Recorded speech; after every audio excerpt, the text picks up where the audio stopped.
Lovelyn's hand shook as she slipped the napkin under the Mafia boss's wine glass. 6 words. Your wife set a trap. Leave now. She'd overheard it 7 days ago, frozen in a bathroom stall, mop in trembling hands, listening to Laura Dean's voice drift through the door like poison. When dessert comes, so do the feds. His empire collapses. I walk away with everything. 5 years playing the perfect wife. Tonight, Philip Dean Burns. Now Lovelyn watched 4 fake diners track him like wolves. Security cameras repositioned overnight, all aimed at table 7. Kitchen staff with earpieces. A federal agent nursing the same martini for 90 minutes. This wasn't surveillance. This was an execution masquerading as romance. Philip's fingers touched hers as he took the napkin.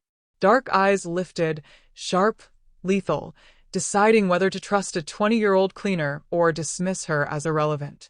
He unfolded it beneath the table. His expression didn't crack, but something predatory flickered awake behind those eyes.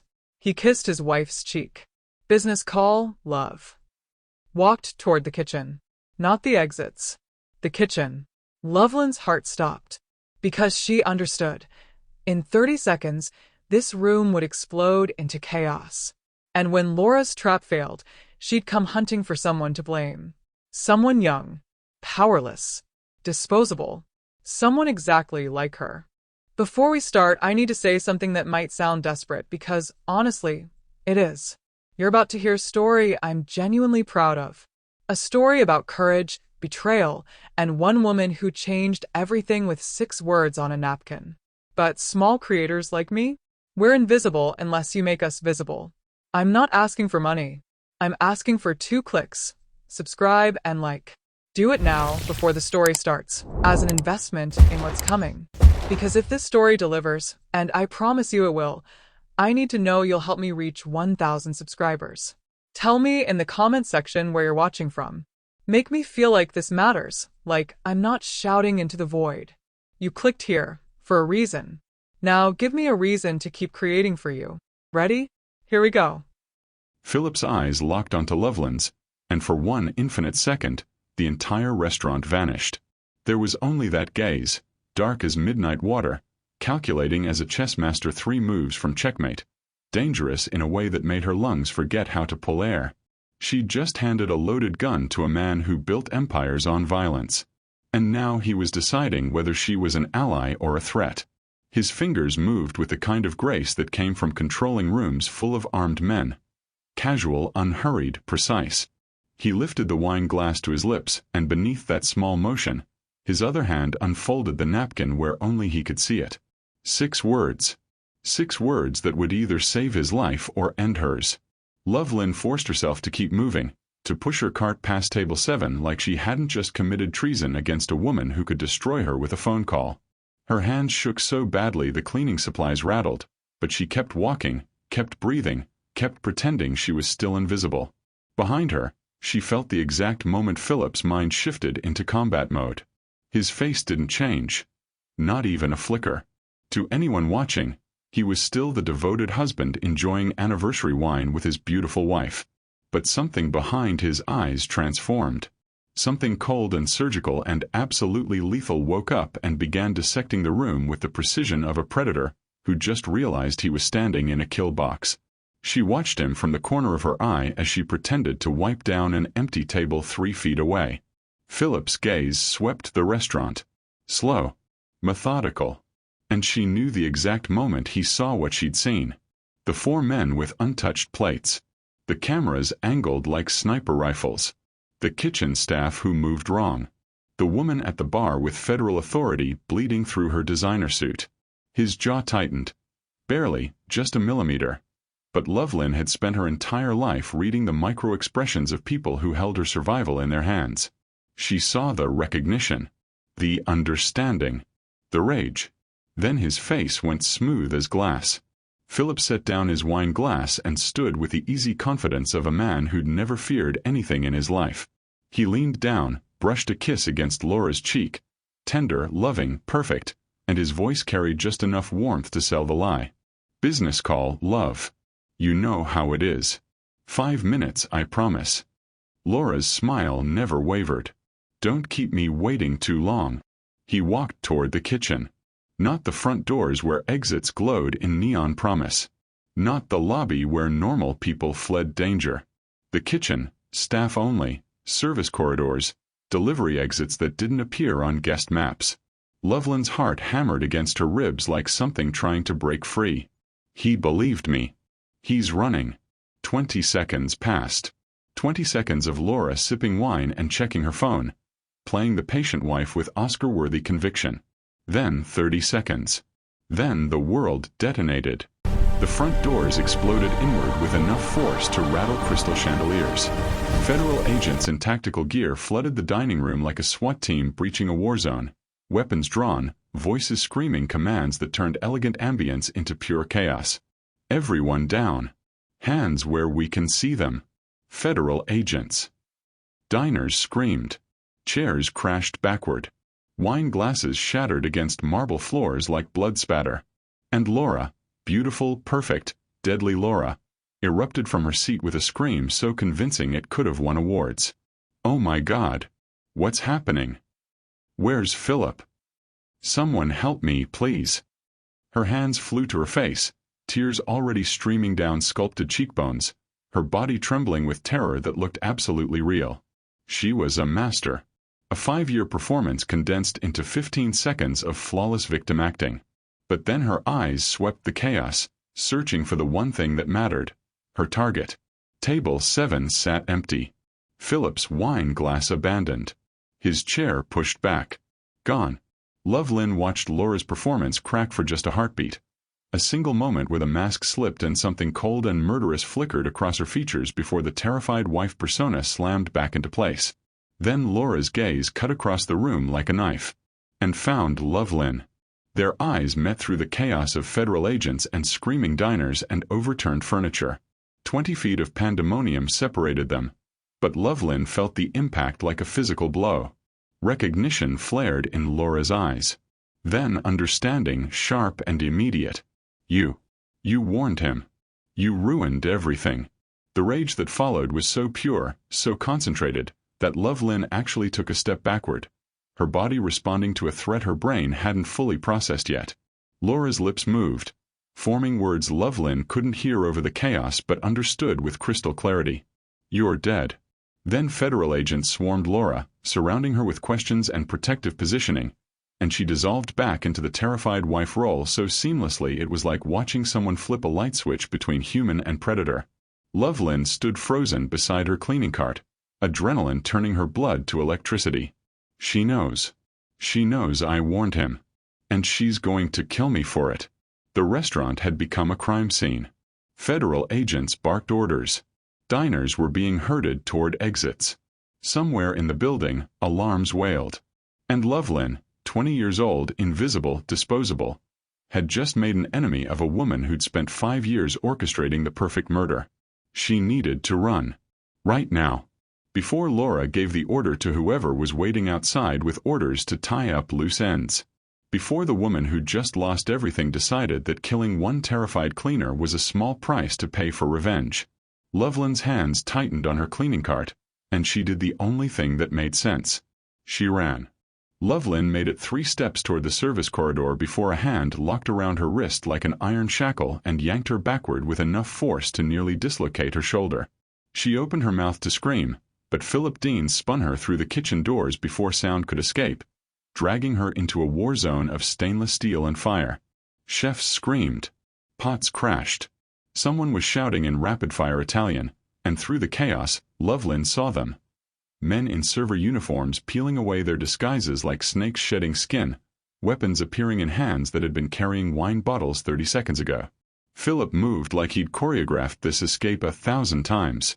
He pulled her past industrial ovens belching heat, past a sous chef frozen mid-chop with his knife raised like a question, past armed men who materialized from shadows like they'd been waiting for exactly this moment.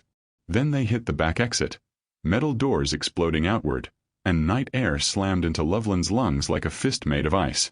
The alley reeked of garbage and rain-soaked concrete. Dumpsters hulkied in darkness. Somewhere distant, sirens wailed their way closer, But here, in this narrow canyon of brick and shadow, the only sound was Lovelyn's ragged breathing. Philip spun her against the wall, not gently, his forearm across her collarbone pinning her in place. His face was inches from hers, and up close, she could see the tattoos snaking up his neck weren't decorative. They were territorial markings. War paint. Tell me everything. Right now. The words came out like gravel and gasoline, and Lovelyn's brain short-circuited for half a second before survival instinct kicked in and she started talking. 7 days ago. Executive floor bathroom. I was cleaning and she walked in on her phone and she said tonight was supposed to be your anniversary but the feds were coming instead and she'd walk away with everything and the Moretti family had been waiting 5 years and... Moretti. Philip's expression went from dangerous to arctic. She said Moretti. Yes. She said. Laura didn't set a trap for me. His voice dropped to something barely human. She set one for my entire organization. I was bait. A mass arrest was seconds away. Every lieutenant, every operation, everyone in that building. He stopped, jaw working like he was chewing glass. You didn't just save my life. You saved my empire. Lovelyn's response died in her throat because something had appeared on her chest. A tiny red dot. Perfectly circular. Tracking slowly upward toward her heart like a patient executioner. She had exactly enough time to think laser sight before Philip's body slammed into hers, tackling her behind a parked car as the first gunshot cracked through the alley like the world breaking in half. Brick exploded where her head had been. Dust and fragments rained down. Lovelyn's ears rang so loud she couldn't hear her own scream, couldn't hear anything except the high-pitched whine of shock and the rapid-fire percussion of more bullets punching through metal and stone. Philip's weight pressed her flat against filthy concrete, one hand caging her head, his body a shield between her and whoever was trying to paint the alley with her brain. Another shot. The car window above them detonated, safety glass cascading down like lethal snow. They're not shooting at me, Philip said into her ear. His voice somehow calm despite the bullets trying to murder them both. They're shooting at you. Laura's backup plan. If I survive the raid, kill the witness who warned me. Lovelyn's vision tunneled. Black spots danced at the edges. This was it. This was how 20 years ended. Bleeding out in an alley behind a restaurant because she'd tried to do the right thing. Can you run? Philip's question cut through her spiral. She looked up at him. This dangerous man who'd built an empire on violence, who she'd just saved, who was now the only thing between her and a bullet with her name on it. I don't have a choice. Something flickered in his eyes. Not quite a smile but close. Sharp as broken glass and twice as deadly. Good answer. He shifted his weight, calculating trajectories she couldn't see. Stay low and follow me. And for God's sake, don't stop moving. Then he was up and running, and Lovelyn, terrified 20 with absolutely no training for this nightmare, ran after him into the dark. The safe house looked nothing like Lovelyn expected. No dark wood paneling or cigar smoke or men playing cards in shadowy corners. Instead, it looked like a tech startup. All clean lines and floor-to-ceiling windows overlooking the city, computer screens glowing in the low light, people moving with the focused intensity of a corporate war room. Philip's inner circle materialized around them like pieces of a machine clicking into place. 6 men, each one radiating the kind of danger that made Lovelyn's survival instincts scream warnings she was too exhausted to heed. The one who approached first moved like violence wrapped in expensive fabric. 6'2" of coiled muscle and calculated aggression barely contained beneath a tailored suit. His face could have been carved from granite, and his eyes held the flat, empty quality of someone who'd killed enough people to stop counting. Marcus, Philip said by way of introduction, then gestured Lovelyn toward a conference room that probably cost more than her entire apartment building. Pull everything on Laura. And I mean everything. Marcus's fingers flew across a keyboard with the precision of a concert pianist, and within seconds, screens mounted on the wall blazed to life with files, photos, surveillance footage. A digital autopsy of a woman Lovelyn had thought she understood. She didn't understand anything. Laura Dean, Marcus began, his voice flat as dead air, isn't working with the federal agents. She's using them as cover. Her real alliance is with the Moretti Syndicate, the same organization you nearly dismantled 3 years ago. Photos flashed across the screen. Laura at expensive restaurants with men whose faces belonged on FBI most wanted lists. Laura at private meetings where federal badges mixed with known criminals. Bank transfers moving through shell corporations like poison through veins. But that's not the real story, Marcus continued, and something in his tone made the room go absolutely silent. The real story goes back further. He pulled up a birth certificate, hospital records, DNA analysis that Lovelyn didn't fully understand but recognized as damning. Laura Dean is the biological daughter of Victor Moretti. She was placed in your path 5 years ago, a chance meeting at a charity gala that she orchestrated down to the second. Every moment since then was calculated. Every smile, every "I love you," every intimate moment, acting. She was a sleeper agent from the start, raised and trained specifically to seduce, infiltrate, and destroy the Dean organization from within. Lovelyn's eyes found Philip's face. He didn't flinch, didn't break. But something behind his eyes went very still and very cold, like watching a lake freeze over in time-lapse, water to ice in the span of a heartbeat. His hands rested flat on the conference table, and Lovelyn noticed his knuckles had gone white where they pressed against expensive wood. 5 years. 5 years of sharing a bed with a weapon designed to kill him. The federal raid tonight wasn't the endgame, Marcus said. Footage now playing of Laura meeting with federal prosecutors, her performance flawless even in grainy surveillance video. It was the delivery mechanism. Mass arrests. Your entire command structure dismantled. And she walks away clean, the grieving widow who heroically cooperated with authorities, inheriting everything while the Moretti family moves in to claim the territory. He paused, and for the first time, something almost human flickered across his granite features. She almost succeeded. If not for Miss Lovelyn here, we'd all be scattered across federal holding cells right now, and the Moretti syndicate would own this city by morning. The words hung in the air like smoke from a gun. Then, as one, every man in the room turned to look at Lovelyn. She felt their attention like physical weight. Assessing, calculating, deciding.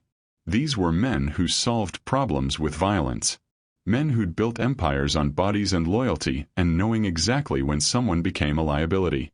And she, 20 years old, exhausted, still smelling like alley garbage in fear, was a problem they didn't know what to do with. Philip's voice cut through the tension. Quiet but absolute. She stays. Marcus's eyebrow lifted a fraction of an inch. Boss, she's a civilian. She's seen everything, Philip finished. She's seen everything. Which means she's either with us or, he stopped, jaw working. She's with us. End of discussion. But Lovelyn caught the unspoken truth hanging in the air between them. She'd just become the most dangerous kind of witness. The kind who knew too much to walk away. And in this world, witnesses didn't retire. They disappeared. Philip spoke first, and the authority in his voice made it clear this wasn't a negotiation. It was a verdict. You walk away. New identity, new state, new life. My people handle every detail. Within 48 hours, Lovelyn, whoever she was, disappears like she never existed. New birth certificate, new social security number, new history. The Federal Witness Protection Program wishes it could do what we can do. It was generous, safe, exactly what any sane person would accept without hesitation. Lovelyn opened her mouth to say yes, to grab this lifeline with both hands and run as far from Laura Dean's rage as humanly possible. Different words came out. No. The single syllable dropped into the conference room like a grenade with the pin pulled. Philip's eyebrow lifted a fraction of an inch. No. No, Lovelyn repeated, and her voice gained strength as the certainty crystallized in her chest. My sister has medical bills that would bury most families. Leukemia treatments that cost more per month than I make in a year. She needs me. And Laura already knows I helped you. She looked right at me in that restaurant. She saw me. She knows. Lovelyn straightened her spine, forcing herself to meet Philip's eyes even though every survival instinct screamed at her to look away, to submit, to make herself small and apologetic. Laura will paint me as your accomplice. She'll frame me as part of your organization, feed my name to every media outlet and federal agency until I'm not a witness. I'm a criminal. And then she'll destroy my sister's life just to punish me for ruining her perfect plan. The room had gone so quiet Lovelyn could hear her own heartbeat hammering against her ribs. Running means hoping she eventually forgets about me. Hoping she moves on to other problems. Hoping I can hide forever. Lovelyn's hands curled into fists. I won't hope. I'll finish what she started. Properly this time. For 3 endless seconds nobody moved. Nobody breathed. Then Marcus made a sound that might have been a laugh if weapons could laugh. The older man to Philip's left, silver-haired with scars on his knuckles that told stories Lovelyn didn't want to hear, smiled like he'd just watched something unexpected and genuinely delightful. Philip studied her with the intensity of someone trying to see through skin to the bones underneath, measuring whether she was brave or just suicidal.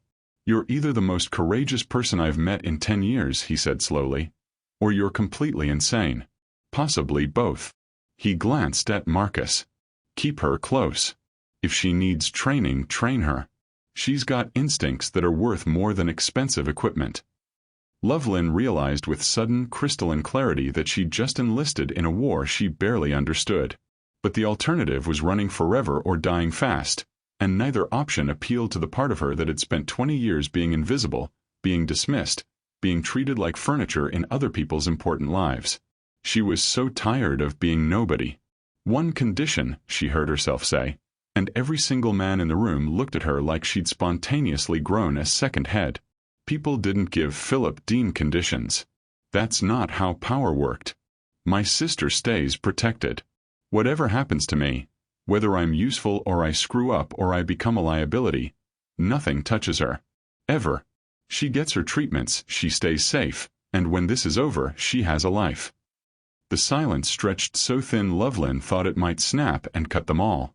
Then Philip's expression shifted. Not quite a smile, but something close. Respect, maybe. Or recognition of someone who understood exactly what was at stake and chose the hard path anyway. Done, he said without hesitation. Your sister gets full protection and every medical bill disappears. Starting tonight, she's under the same security umbrella as my own family. You have my word. In this business, Marcus added, his granite face softening by perhaps 1 degree, that's worth more than any contract. Lovelyn felt something unlock in her chest, not relief exactly, but the settling of a decision that couldn't be unmade. She'd just traded one kind of invisibility for another. But this time she was choosing it. This time she mattered. So what now? She asked, surprised by how steady her voice sounded. Philip stood, and the rest of the room rose with him like a choreographed movement. He looked at Lovelyn, really looked at her, not through her, and she saw the moment his assessment shifted from problem to manage to asset to deploy. Now, he said, you help us destroy the woman who tried to destroy everything I built, and then we make absolutely certain she can never hurt anyone again. Lovelyn thought about Laura's face in that restaurant.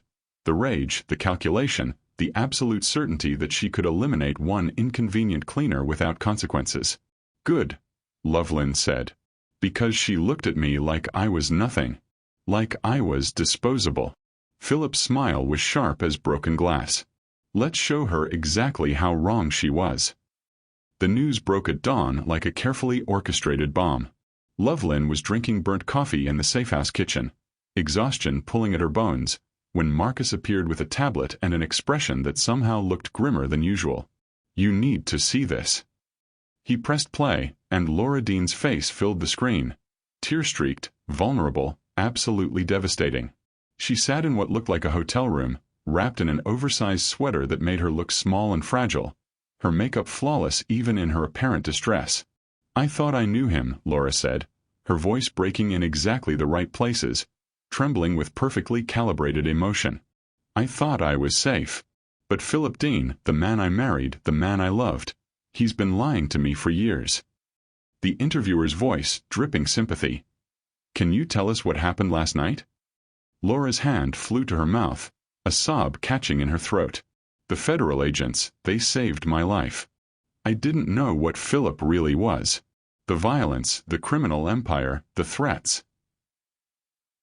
She looked directly into the camera, and Lovelyn saw the performance for what it was. a masterclass in manipulation. He told me if I ever tried to leave, he'd destroy me. I've been living in fear for so long. She produced edited audio recordings. Philip's voice stripped of context, made to sound menacing, predatory. Conversations twisted until they resembled threats instead of business discussions. Then Laura dropped the bomb that detonated Lovelyn's entire existence. But he didn't escape alone. Her voice hardened, tears drying up as righteous anger took over. A cleaner named Lovelyn, she's been working with the Dean organization for months, helping them evade federal investigation. She warned him last night. She helped a dangerous criminal escape justice. Laura's eyes blazed with conviction that looked disturbingly real. She's not innocent. She's an accomplice. The screen shifted to a photo, Lovelyn's employee ID from the hotel, her face looking impossibly young and guilty beside a police sketch of Philip that made him look like a monster from nightmares.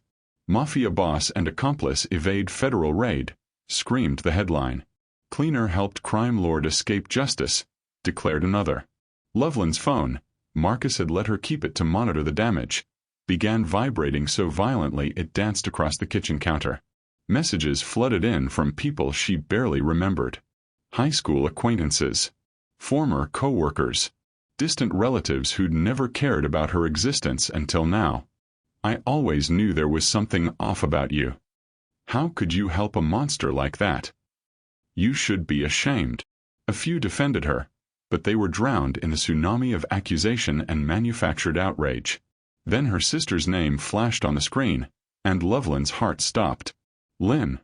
Her sister's voice was small, terrified, confused. What's happening? The news is saying, they're saying you're a criminal. That you helped some mafia boss. That's not true, right? Tell me it's not true. Lovelyn's throat closed around words that wouldn't come. How could she explain this? How could she make her 16-year-old sister understand that trying to save a man's life had turned her into America's most hated villain overnight? It's complicated, she managed. But you're safe. I promise you're safe. Don't worry about anything you see on the news. But they're saying, don't believe them. I love you. Everything's going to be okay. She hung up before her voice could crack completely. Marcus had been watching the coverage with the detached interest of someone analyzing a chess game. She's good, he admitted, something almost like professional appreciation in his tone. Rewriting the entire narrative in real time. And there's nothing we can do to counter it without revealing our hand, without showing them we know she's Moretti's daughter, which tips her off that we're hunting her. But Philip was already moving, his voice cutting through Lovelyn's spiraling panic like a blade through fog. Pull everything. Unedited recordings of every conversation Laura had with her Moretti contacts. Financial documents showing money transfers to offshore accounts years before she met me. Surveillance footage of her meetings with known criminals. Proof she was embedded in organized crime long before our so-called chance meeting. His jaw clenched. Proof of her real identity. Proof of every betrayal. Evidence materialized on screens around them. Years of investigation Philip's people had apparently been conducting without him knowing. Insurance policies against threats they hadn't fully understood. Marcus looked up from his computer, something sharp and hungry in his expression. All we need now is a location. One chance to turn her own weapons against her. Lovelyn had spent 3 days drowning in transcripts of Laura's intercepted phone calls. Hundreds of conversations spanning months, every word a small piece of a puzzle she couldn't quite see. Her eyes burned from staring at screens. Her brain felt like it was trying to process a language she only half understood. But she kept looking. Because this was what she did. This was the only skill she had that mattered in a room full of men who solved problems with violence. She noticed things other people missed. The phrase caught her attention on the 4th read-through, buried in a conversation between Laura and someone whose voice was digitally masked. Meet me in the white room with angel wings. Lovelyn's fingers froze on the keyboard. She scrolled back through earlier transcripts, searching, and found it again. Then a third time in a call from 2 weeks ago. The white room with angel wings. It sounded like poetry, like something from a dream or a novel. But it felt wrong. Too specific, too repeated, too careful. It felt like code. "Marcus," Lovelyn called across the safehouse war room, and the big man appeared at her shoulder within seconds, moving with that unsettling silence that made her wonder if he'd been military or just born dangerous. "What is it?" "This phrase." She highlighted the text. "Laura uses it 3 times in different calls. It's not poetry. It's a location." Marcus's eyes sharpened. "You sure?" "No. But I'm right." She pulled up hotel databases, her fingers flying across keys with the muscle memory of someone who'd spent years navigating booking systems and guest registries. She searched for penthouses with specific decor, white walls, decorative elements, luxury accommodations that would appeal to someone like Laura. Too many results. Hundreds of properties across the city. She narrowed the search. Penthouses used for corporate housing. Executive suites. Properties with private security. Then she cross-referenced with locations known to be frequented by federal informants. Safehouses dressed up as luxury accommodations, places where witnesses disappeared while cooperating with authorities. The list contracted. 10 properties. Then 5. Then 1. "The Celestia Hotel," Lovelyn said, her voice gaining confidence as the pieces clicked into place. "Penthouse suite. White walls throughout and..." She pulled up interior photos from the hotel's private database that Marcus's people had somehow accessed. Decorative angel wings mounted above the bed. It's listed as corporate housing, but it's actually used to debrief high-value witnesses. Federal agents book it under shell companies. She turned to find Philip standing directly behind her, his dark eyes fixed on the screen with an intensity that made her feel like she'd just performed actual magic. "That's where she is," Lovelyn said, pointing at the image of white walls and golden wings. "That's her safe room." Philip stared at her for a long moment, and Lovelyn watched something shift in his expression, the final piece of his assessment clicking into place. "You found that from one phrase?" His voice carried a note she couldn't quite identify. Respect, maybe. Or the dawning realization that the scared cleaner he'd dragged through an alley was actually something far more dangerous. A location used by federal witnesses, cross-referenced with hotel decor, from 3 words buried in hundreds of pages of transcripts? "I'm good at noticing things people think don't matter," Lovelyn said simply. Philip's expression transformed into something that might have been a smile if predators smiled. "I'm starting to see that." He turned to address the room, and every man in the safe house straightened with the automatic response of soldiers hearing their commander's voice. "We move tonight." Philip's tone was absolute. Not a suggestion, but a declaration of war. "And this time, we bring evidence that destroys her completely. No federal protection, no media manipulation, no escape routes. We walk in with recordings, financial documents, proof of her real identity, and we burn her entire operation to ash." He looked back at Lovelyn, and she saw the question in his eyes. "Are you ready for this?" She thought about her face on the news labeled accomplice. About her sister's terrified voice. About Laura's perfect performance and her cold calculation that one insignificant cleaner could be eliminated without consequence. "Let's go show her exactly how wrong she was," Lovelyn said. And meant every word. The Celestia Hotel penthouse was decorated exactly as Lovelyn had described. White walls bleeding into white furniture, everything pristine and cold as a surgical suite. And mounted above the bed, like some kind of mockery of salvation, were decorative angel wings gilded in gold. Laura Dean stood in the center of it all, dressed in white silk that made her look like a warrior saint preparing for battle. She was flanked by 2 federal handlers in dark suits who radiated institutional authority, and a third man whose Moretti Syndicate tattoos were barely concealed beneath his collar, a wolf pretending to be a dog. She looked untouchable, protected, victorious. Then Philip Dean walked through the door, and the temperature in the room dropped 20 degrees. Marcus and 2 others moved first, securing the space with brutal efficiency, blocking exits, positioning themselves between Laura's people and any escape routes, transforming the luxury penthouse into a cage. Lovelyn followed Philip inside, and the moment Laura's eyes found her, the beautiful mask cracked. "You brought the cleaner." Laura's voice dripped with contempt so pure it felt like acid. "How appropriate. She's the reason you're about to die, Philip. Did she tell you that? Did she tell you what happens now?" She gestured to her federal handlers like a queen commanding her guard. "I have recordings of everything you've done. Every crime, every transaction, every threat. The moment you touch me, it all goes public. You'll spend the rest of your life in a cell, and I'll be the brave survivor who finally brought you down." Her smile was perfect, practiced and poisonous. Philip's expression didn't change. But then something shifted at the corners of his mouth. Not quite a smile, but close. It was the most frightening thing Lovelyn had ever seen. Like watching a predator realize its prey had walked into a trap of its own making. "Funny you should mention recordings," Philip said, his voice soft as a knife sliding between ribs. "Because I have some too." He pulled out a phone, pressed play, and Laura's voice filled the white room. But it wasn't the voice from the news interviews. Not the trembling victim or the brave survivor or the devastated wife. This was her real voice. Cold, calculating, vicious as frostbite. The federal agents are useful idiots. They think they're taking down a crime lord, but they're really just clearing the board for my father. Once Philip's organization is dismantled, the Moretti family moves in and owns this entire city. Laura's face went very still. 5 years I've played the devoted wife. 5 years of pretending to love him, sleeping beside him, learning every weakness, every ally, every secret. And tonight, it finally pays off. Another voice on the recording. Male, older, authority radiating through the speakers.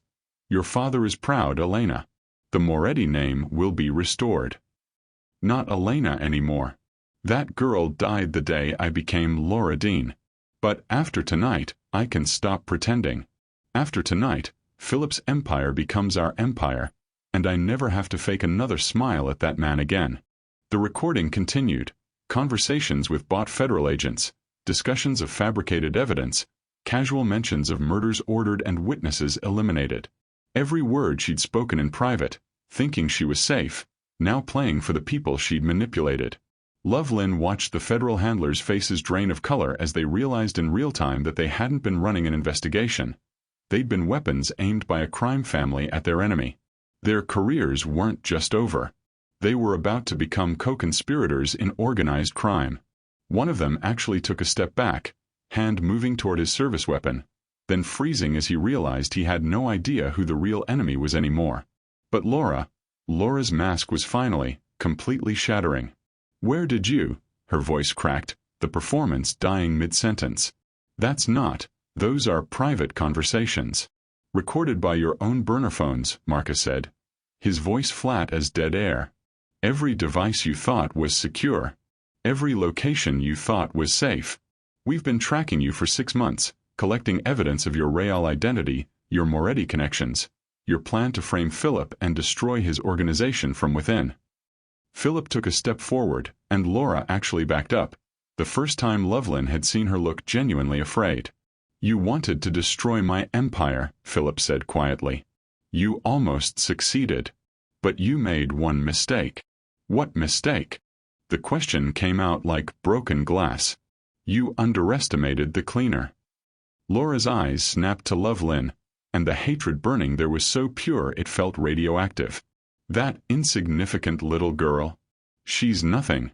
She's—" The Moretti enforcer's hand moved toward his jacket, and Lovelyn saw the shape of a weapon emerging from concealment.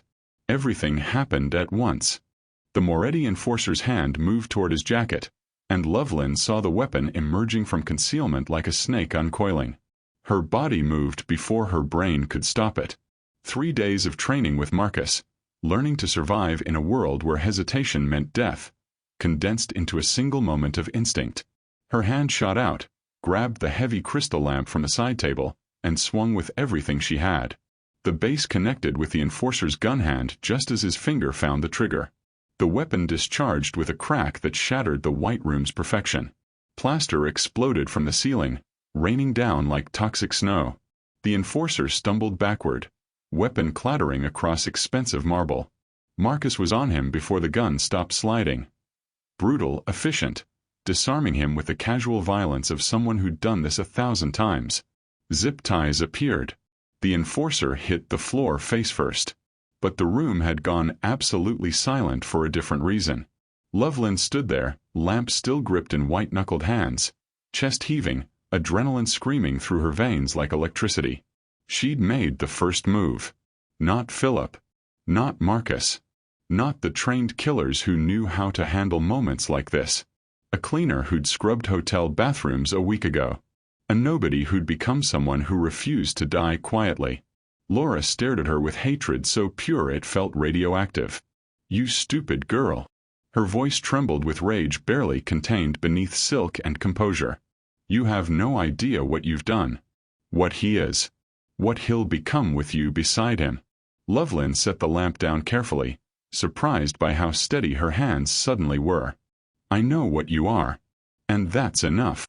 Laura's attention snapped to Philip, playing her final card with desperate confidence. "You won't shoot me, Philip." Her voice softened, became almost tender. "You loved me once. That was real, at least at first. You can't kill someone you loved." For a moment something flickered in Philip's eyes. Grief, maybe, or the ghost of what he'd thought was real. Then he stepped aside. "I won't kill you," he said quietly. "But she will." Lovelyn pulled Laura's phone from her pocket, lifted during the chaos of the recording, when everyone's attention had been riveted to speakers and revelations. Her thumb moved to hover over a pre-queued message, and she held the screen where Laura could see it. Every contact, every encrypted file, every plan, every betrayal, every shred of evidence about Moretti's syndicate operations and Laura's role in orchestrating them. All of it, ready to transmit with a single touch. "This goes to every federal office, every investigative journalist, every rival organization in the city," Lovelyn said, her voice carrying a certainty that surprised even her. "Everything you built, everything you planned. All of it burns right now." Laura's face transformed. The mask, the beautiful, perfect mask she'd worn for 5 years, shattered completely. What emerged underneath was something ancient and inhuman. Rage so concentrated it twisted her features into something barely recognizable. She lunged. Not toward Philip or Marcus or the exits. Toward Lovelyn, fingernails extended like claws, a scream tearing from her throat that sounded like something breaking in half. Pure, undiluted fury of a woman who'd lost everything to someone she'd considered beneath notice. Marcus caught Laura mid-leap, one massive hand closing around her shoulder like a vice. He spun her against the white wall hard enough to rattle the decorative angel wings, securing her wrists with zip ties that bit into expensive skin and drew blood from manicured hands. Lovelyn's thumb pressed down. "Send." The phone chirped cheerfully. Innocent, pleasant, the kind of sound that accompanied birthday messages and dinner reservations. But the files transmitting were anything but innocent. Gigabytes of evidence flowing across the city like poison mixed with water, reaching every federal office, every investigative journalist, every rival organization that had been waiting years for ammunition exactly like this. Laura's scream echoed off white walls and golden wings, pure fury distilled into sound. "You destroyed everything. Everything I built, everything I am." Lovelyn met her eyes. No fear this time, no hesitation, and spoke quietly. "No. I just showed everyone what you already were." The arrests came fast. Federal agents swarmed the hotel within minutes, some to take Laura into custody with the kind of rough efficiency reserved for traitors who'd made them look like fools, others desperately trying to distance themselves from a scandal that would end careers and trigger investigations that would burn for years. The Moretti syndicate fractured before dawn. Evidence of Laura's betrayals reached her father within hours. Proof that she'd been playing all sides, using everyone, trusting no one, building her own empire on the bones of the family she was supposed to serve. In the end, that isolation destroyed her faster than any bullet could have. She'd been so convinced of her own brilliance, so certain she could manipulate every player on the board, that she'd never considered what would happen when they all discovered the truth at once. 3 weeks later, Lovelyn stood on Philip's balcony overlooking a city that looked different than it had the night she'd slipped a napkin beneath a wineglass. She'd been offered full protection, a new identity if she wanted it, relocation to anywhere in the world with enough money to never worry about rent or medical bills or survival again, and something unexpected, a position as intelligence advisor. Her instincts, Philip had said, were more valuable than any trained professional's expertise. She'd saved an empire by paying attention to details others missed, by trusting her gut when logic said stay silent, by being brave when being smart meant running. Philip joined her at the railing, 2 glasses of wine in his hands. He offered her one, and she took it, the crystal cold against her fingers. "Why did you help me?" he asked. "That first night, you had every reason to stay out of it." Lovelyn considered the question, the real answer beneath the obvious one. "Because someone had to see what you couldn't. Because I've spent my whole life being invisible, and I was tired of pretending dangerous things weren't happening right in front of me." She paused. "Because my sister needed me to be braver than I felt. And now," Philip's voice was careful, "now that you're not invisible anymore, now that you've seen what this world really looks like." Lovelyn looked out at the city lights spreading below like fallen stars, beautiful and dangerous and full of secrets. She thought about going back to carrying mop buckets and pretending not to notice things. Thought about the person she'd been before she slipped a note to a man who was supposed to be a monster. She couldn't be that person anymore. Didn't want to be. "I stay," she said. Philip's smile was genuine this time. No edges, no calculations, just approval. "Good. Because I don't trust easily anymore. But I trust you." They stood in silence, watching the city breathe beneath them. Somewhere down there, Laura sat in a cell, her empire of lies collapsed to dust. Somewhere out there, other threats waited in shadows, other wars brewing, other secrets demanding to be seen. But tonight, Lovelyn had won. Not by being the strongest or the most ruthless or the most connected. By being the one person brave enough to slip a note and change everything. The city glowed, dangerous and beautiful and full of stories that started with someone noticing what everyone else missed. This was hers now. We're at a crossroads, you and I. Right now, we need more subscribers to hit 1,000, a number that changes everything for small creators like me. YouTube starts taking us seriously. Our stories reach more people. But I need your help right now. If this story gripped you, moved you, made you feel something, subscribe. Smash that like button. And please tell me in the comments where, in this incredible world you're watching from. I want to build a global community of story lovers, and it starts with you. Be part of this journey. Your action today determines whether this channel survives or fades away. God bless you.